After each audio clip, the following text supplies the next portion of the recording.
Welcome everyone to the 2015 Axalta We Paint Warriors at 400 Pocono race review.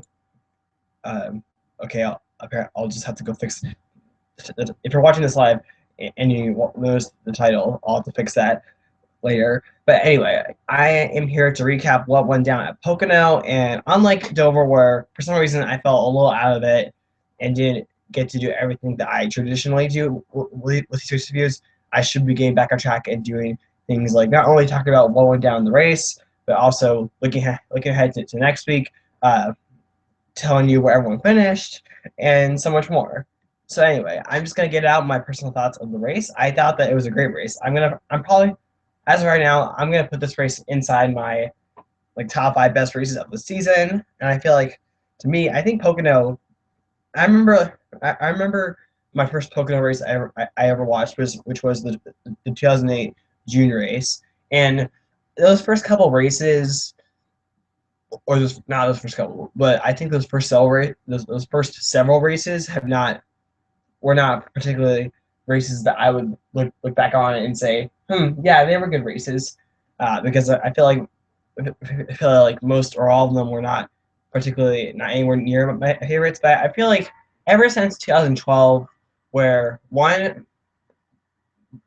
the two races in 2012 were the first two races on the newly repaved surface, but also those races were shortened from 200 laps to 600 laps. I feel like those two changes have really changed my opinion on this racetrack and the racing in general just a little bit here. It's still not like Pocono itself, and the races are still not anywhere near my favorite races of the season. But especially after a race like this today, which had both its mixture of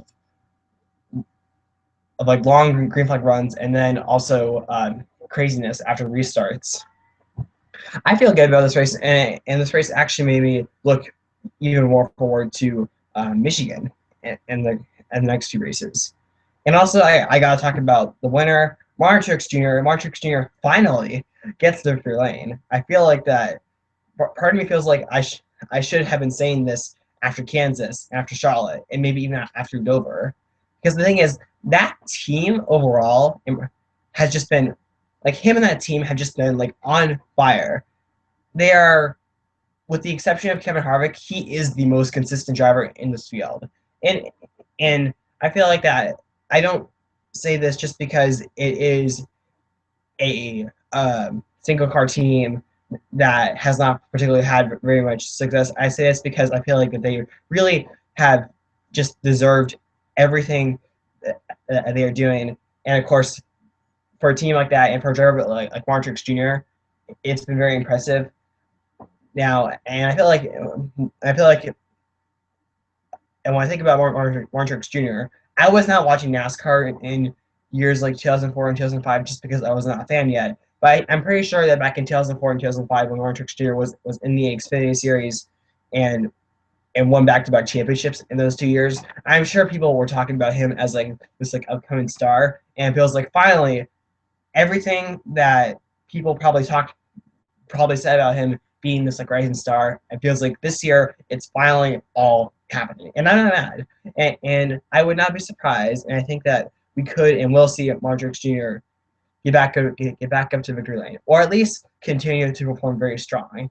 But I think it'll be interesting to see how they'll perform after this win, because I feel like that there have been times of where it's like there was this driver or team that was just on fire, and once they won, they started to fall off a little bit. But we'll just see. I think it really could go either way. But nevertheless, a great run by Martin Truex Jr. And Frontier Racing. I'll have to look more into that company. But anyway,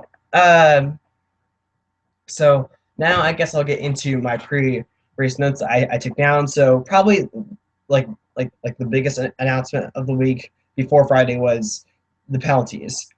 And I know that there were other penalties in the other two series, but because I'm recapping a Sprint Cup series race, I'll only get into the Sprint Cup series. Trevor Bayne and the number 16 was fined 20.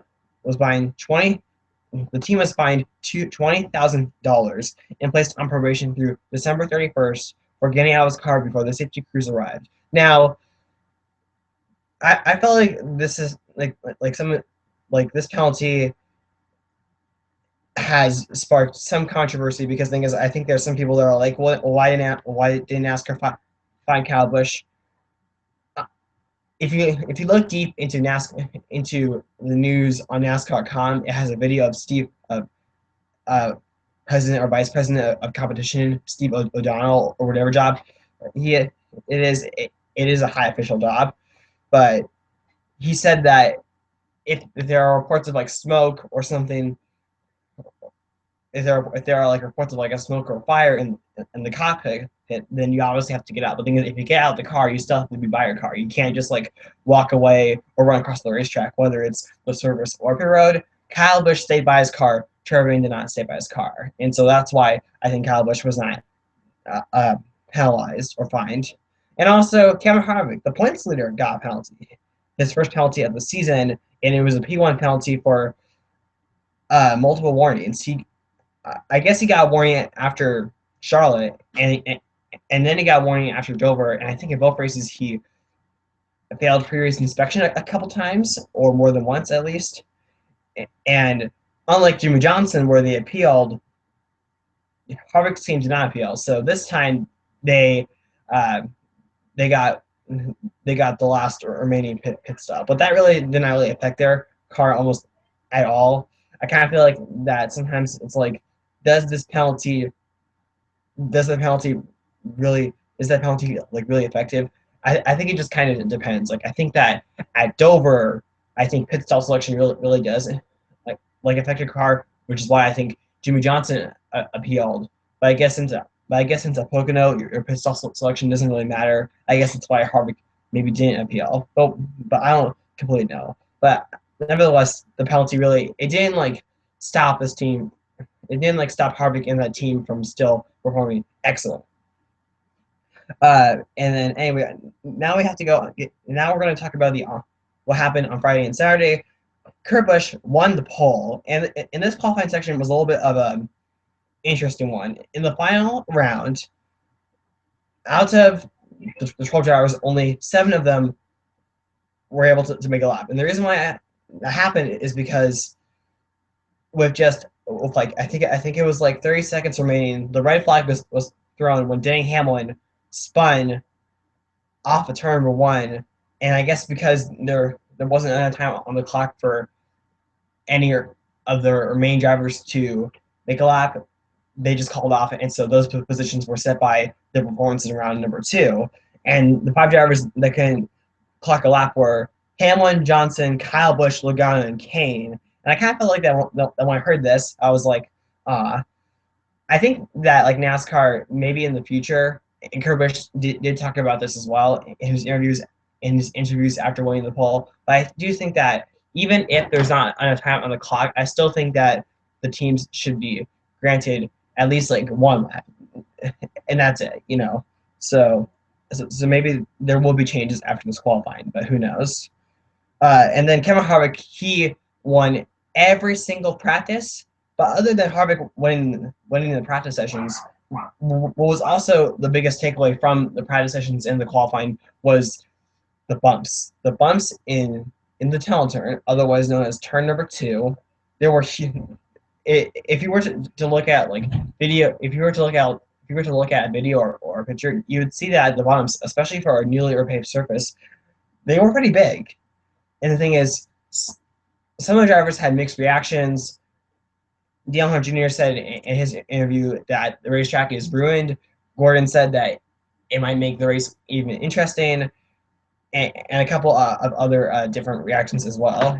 And when I saw that, apparently I learned that like Pennsylvania had a pretty harsh winter, and so because of that, it might have created those bumps. Also, they were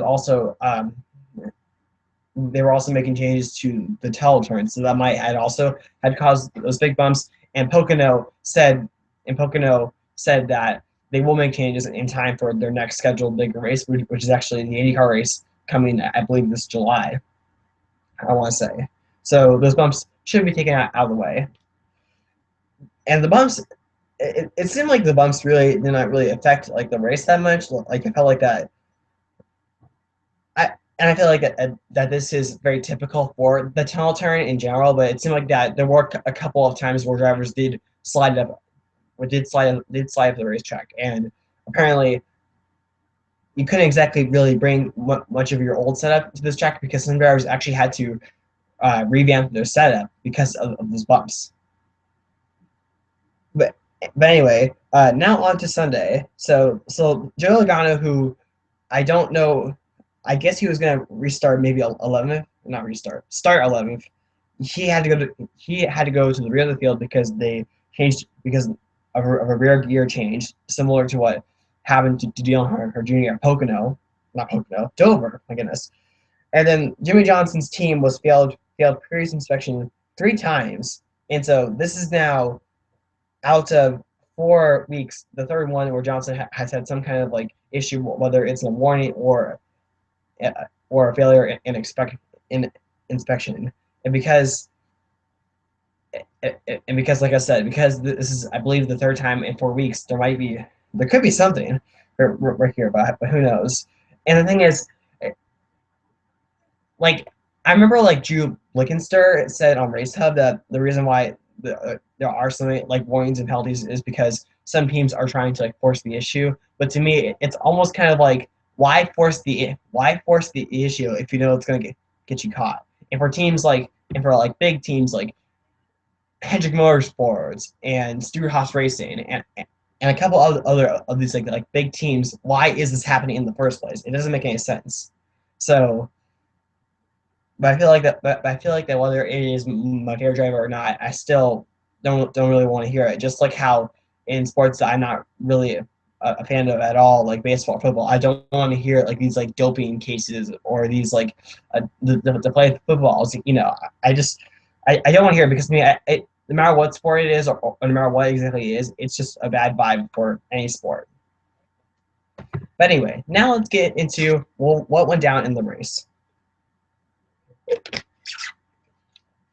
So Kurt Busch started on the inside. Carl Edwards started on the high side, but Carl Edwards took the lead exiting turn number 1, and he would keep that lead for a while. And then we saw Jeff Gordon and Martin Truex Jr. go into second and third, and then Martin Truex Jr. quickly grabbed second lead from Jeff Gordon as Carl Edwards then had over a second lead by lap number 5, and then Martin Truex Jr. passed Carl Edwards on lap 16. Kevin Harvick went into second place.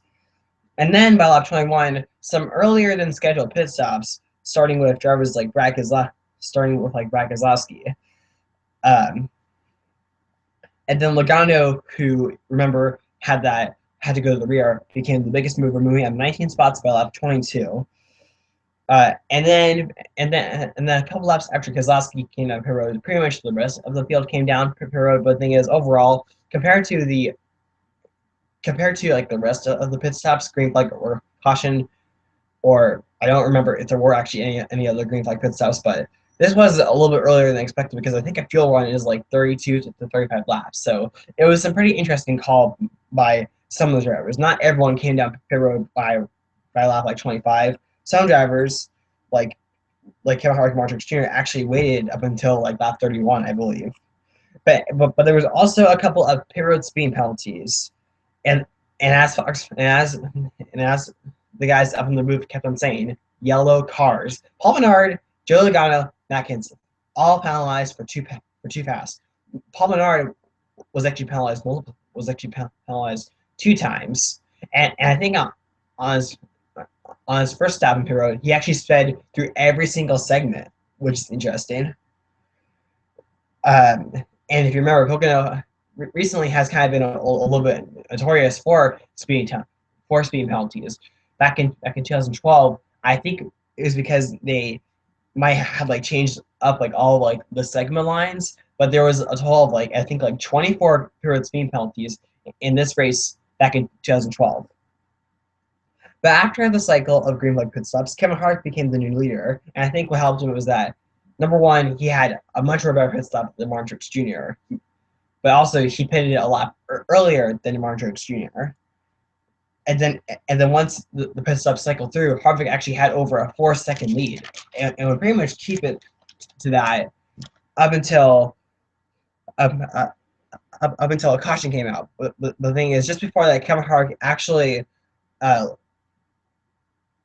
we weren't even halfway through the race, or the race was nowhere closer from being over, and yet Kevin Harvick had already led more laps today than any other laps he led in his previous 28 starts at Pocono. So Harvick, he's definitely overriding his record book. But anyway, the first caution came out for debris from Paul Menard's splitter, and then we had pit stops on lap 51, and then Martin Truex Jr. regained the lead, and then some drivers took some strategy. Casey and Ryan Newman, I think, might had taken like fuel only or 2 tires, and all of a sudden they were inside in the top 5. Restart lap 55. Jeff Gordon, who restarted 6th, had a pretty close moment of where he slipped the racetrack out a little too high and started dropping back several positions. And then Kevin Harvick was starting to catch Martin Truex Jr., but then on lap 69, caution number 2 for Ricky Stenhouse Jr., he pounds the turn 2 wall. He was already loose exiting turn number 1, and he got passed by Casey Mears, and I think Ricky Stenhouse Jr. was trying to dive bomb, but the dive bomb attempt did not go well at all, and he ends up hitting the wall.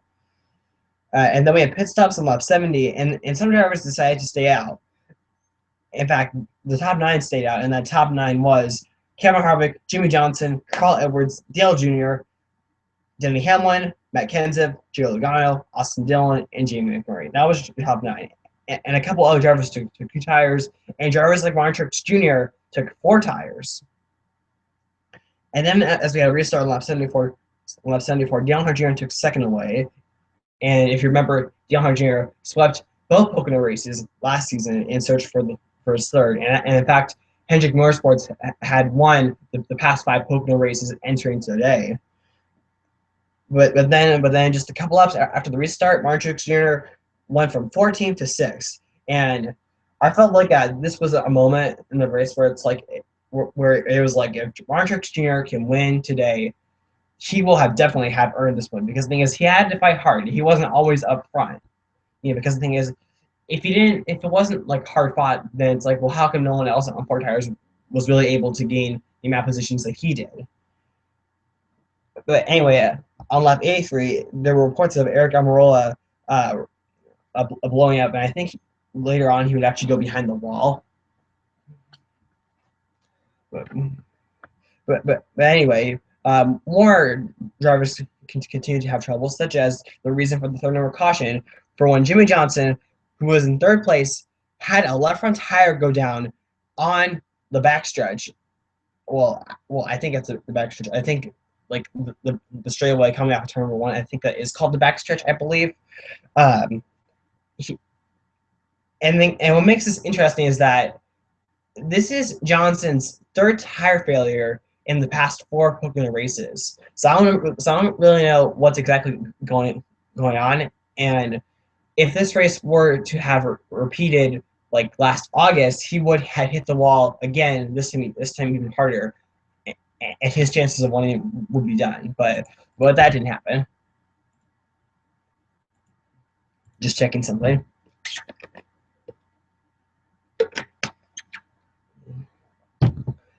But that caution turned out to be a little bit of a lucky break for Jimmy Johnson, as we had pit stops. Johnson did not ever hit the wall, because this did like below on the backstretch. Tire blows. The tire pops. Sorry, game lost here. The top 5 drivers all stayed out on this cycle of pit stops under caution. Austin Dillon, Jeff Gordon, Kyle Larson, Tony Stewart, and Sam Horse Jr. And some drivers took 2 tires while others took 4. And there was actually and probably the pit road event of the day was when Brad Keselowski, who pits right behind Martin Truex Jr., actually ran over the air hose, causing a couple of crew members from the 78 team to actually fall. But no one was injured. Everyone was okay, and neither team was penalized, because it was not the team's fault that the air hose went out of their box. which I felt like that was a fair penalty. And also the thing is, NASCAR rules states that you cannot go through more than, I think it's 2 pit stalls or 3 pit stalls. And Kozlowski did not do that. So that's why. So those are the reasons why I think neither team was penalized in this call.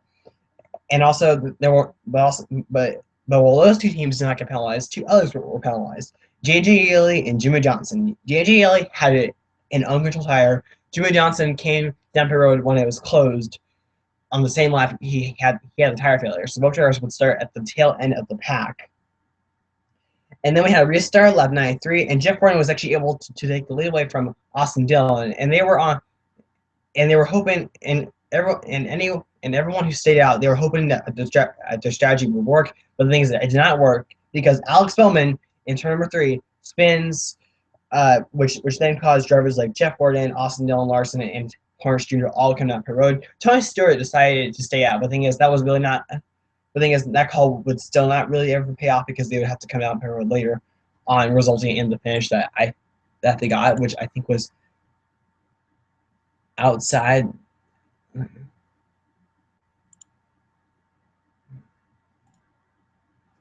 I believe it was outside the top 20. Yes, it was.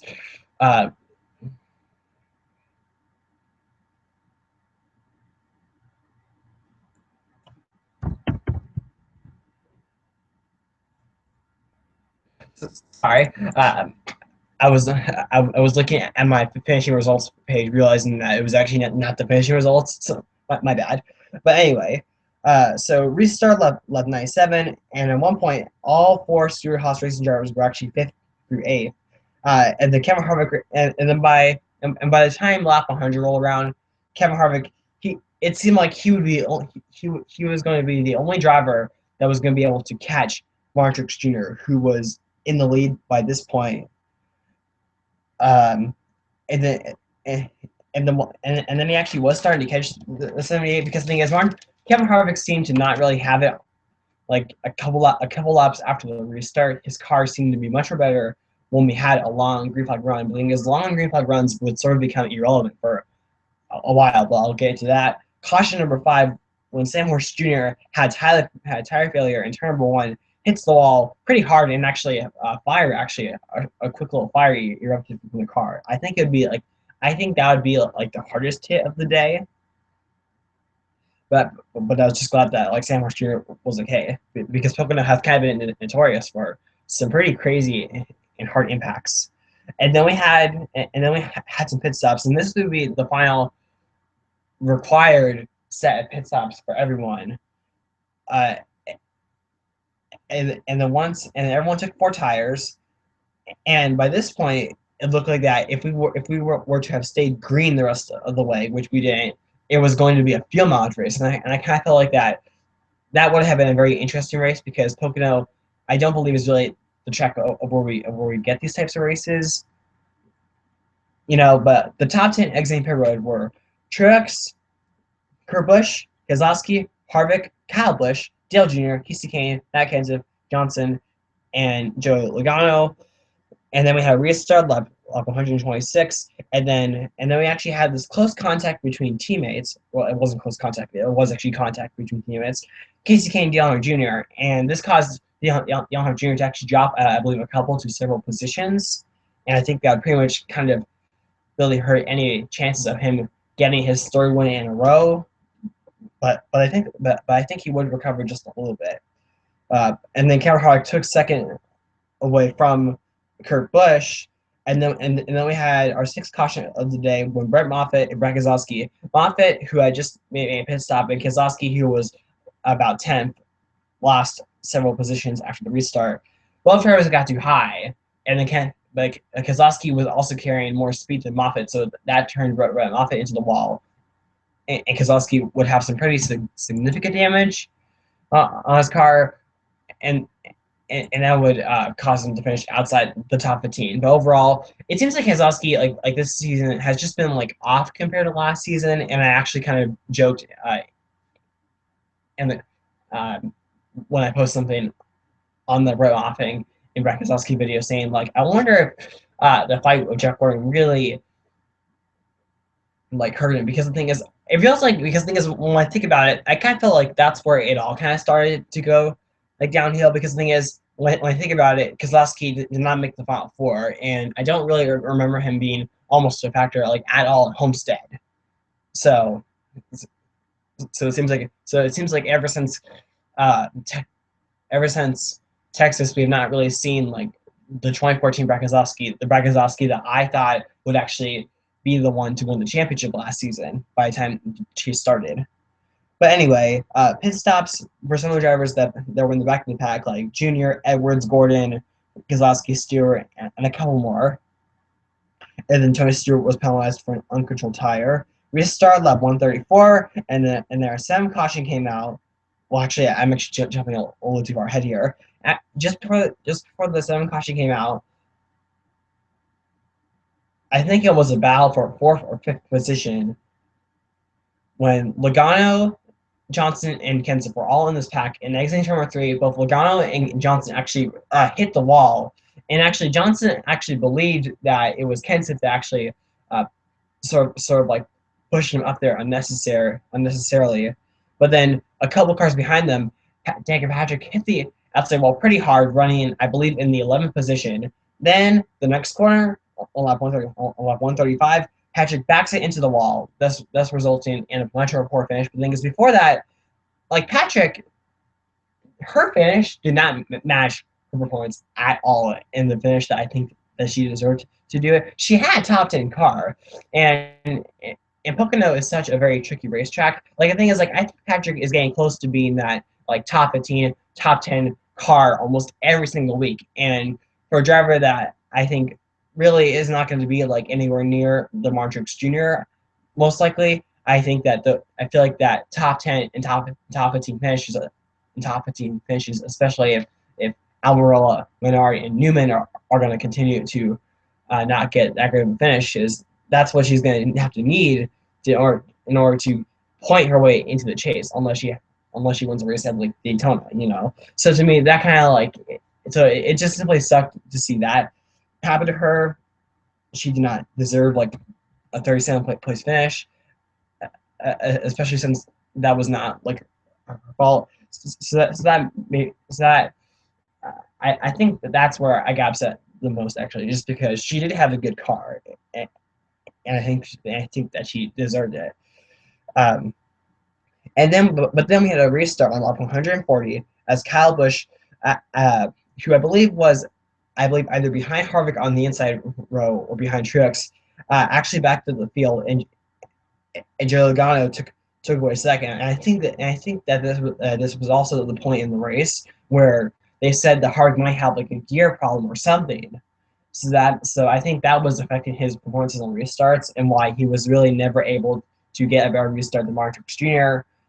So Harvick simply, he needed like long green flag runs. But the thing is, another caution would come out shortly when on lap 141, caution number 8, when Ryan Newman and AJ Allmendinger were battling side by side, Allmendinger got loose and went up into Ryan Newman, and then Ryan Newman backed it into the wall. And actually, in a post-race interview, Ryan Newman pretty much was like, "I'm going to get back at this driver," which I don't blame him or anyone who thinks that. I know that I saw a couple of comments that was like, Newman is such a baby.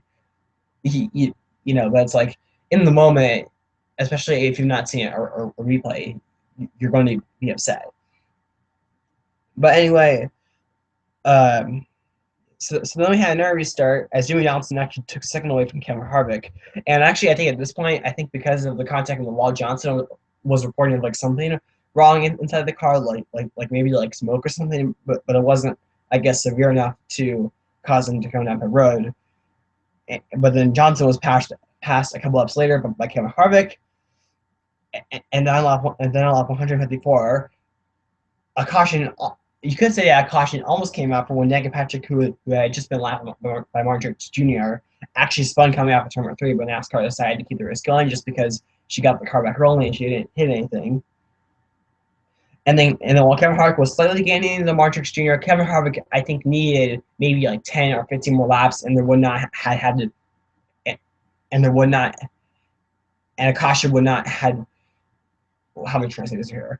I think Harvick needed maybe like another like 10 to 15 laps, and the race would have to continue to be green up until the checker flag, because the thing is there was just not enough time to catch the eventual winner, the winner of the race, Martin Truex Jr. This is his first win at Pocono, his third win of his career, second win for that team Furniture Racing, with the first being at Regan Smith. He's the 10th different winner of 2015, and he's not locked in the chase. But also, Martin Truex Jr. snapped a 69 race winless streak dating back to Sonoma of 2013. And for the fourth consecutive race in the row, he led the most laps, leading 91 of 160 today. And Regan Smith's win was in Darlington in the spring of 2011. So it's been actually, I think, a little over than 4 years since that team has gone back to victory lane. But overall, as I said in the beginning, it was great for Truex to win and that team, and I think that we'll continue to see this most likely into the next several weeks and possibly for the remainder of the season. But anyway, now I'm going to get into who finished where.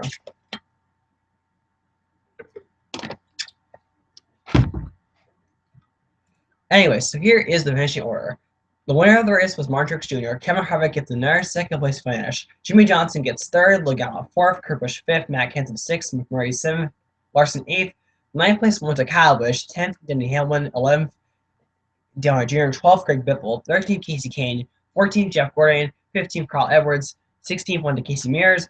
Brad Keselowski finished in the 17th position. Ty Dillon 18th, Austin Dillon 19th, Justin Allgaier 20th, 21st Tony Stewart, 22nd Clint Boyer, 23rd David Reagan, 24th Trevor Bayne, 25th went to Landon Castle, 26th was Alex Bowman, 27th Gilliland, 28th Cole Witt, 29th, Josh Wise. 30th was Brett Moffitt. 31st was Paul Menard. 32nd, Matt DiBenedetto. 33rd, Jeb Burton.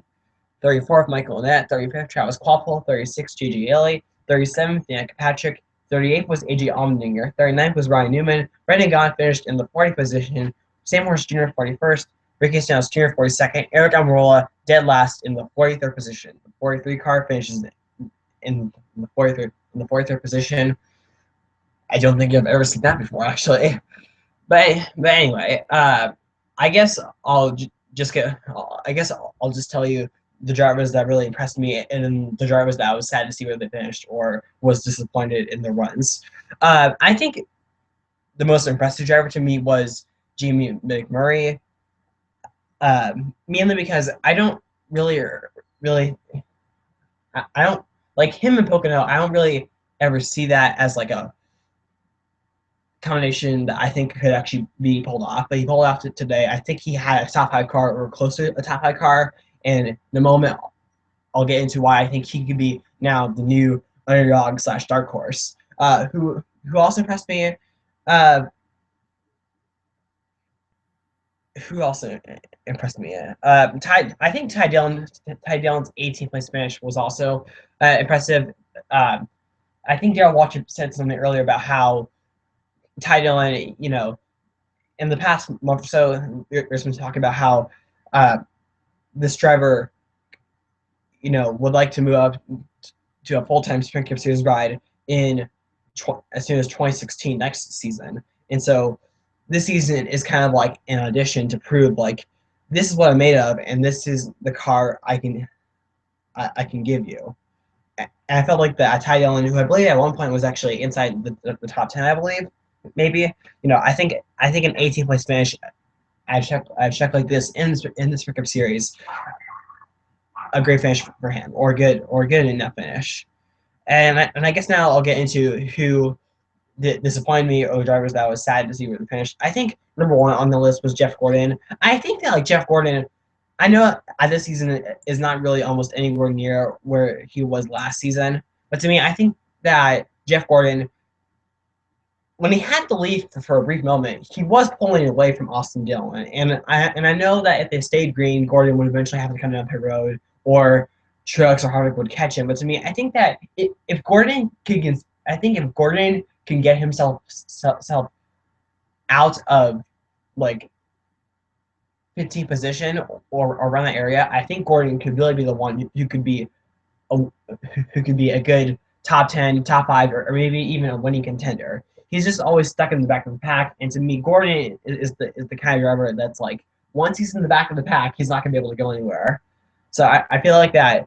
I think now, I don't think Gordon is going to fall out of the chase unless we have like several new winners. I think he's actually a little more or almost a full race ahead of a 17th spot in the points. But to me, I feel like that maybe it's time for Gordon to start making some strategy calls late in the race that could help him get maybe at least a better finish than where he's finishing right now.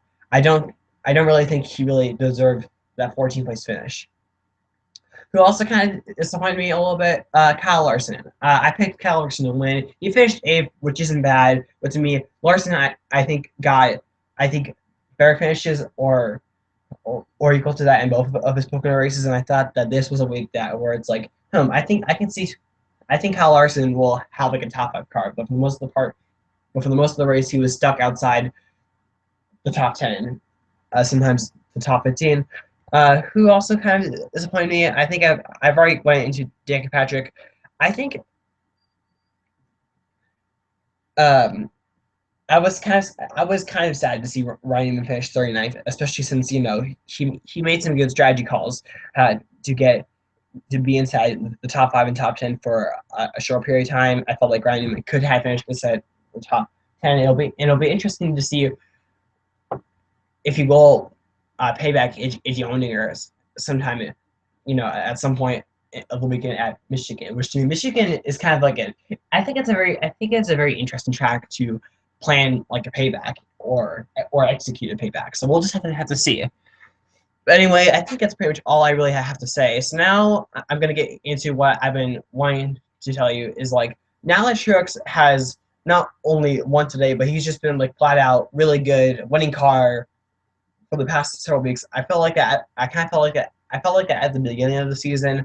I think many people look to them as like the underdogs or like a dark horse, But I feel like all of a sudden now, after these past 2 weeks, I think ever since Kansas, I think they've gone from like the underdog dark horses to now like the front runner and championship contenders. And so to me, I think now the question is who is the new like underdog or driver that could be a dark horse for the next 2 weeks, and maybe once the chase starts, if they're in the chase top 16. I think to me, number 1 on the list is Jamie McMurray. I think that McMurray, he has 2 top 5s and 6 top 10s. But the thing is, I've seen him be inside the top 10 at all kinds of races so far this season. I think at Richmond, he was the only driver who could have been able to catch and maybe even beat Kerbush. I just think that he needed a much more longer run on that final restart. So I think that McMurray, who I don't believe has ever made a chase appearance, could be the next dark horse. And I actually now have a Jamie McMurray card now that Martin Truex Jr. has one, holding it in my hand right now. Actually, Paul Menard, I think to me is. I think him and Ryan Newman kind of like tied for second on the list. Paul Menard, he's 11th in points. He is dead last on he's not dead last on the chase grid. He's 14th on the chase grid. And even though today was really not his day, Paul Menard has proven that he can be a top 5 car,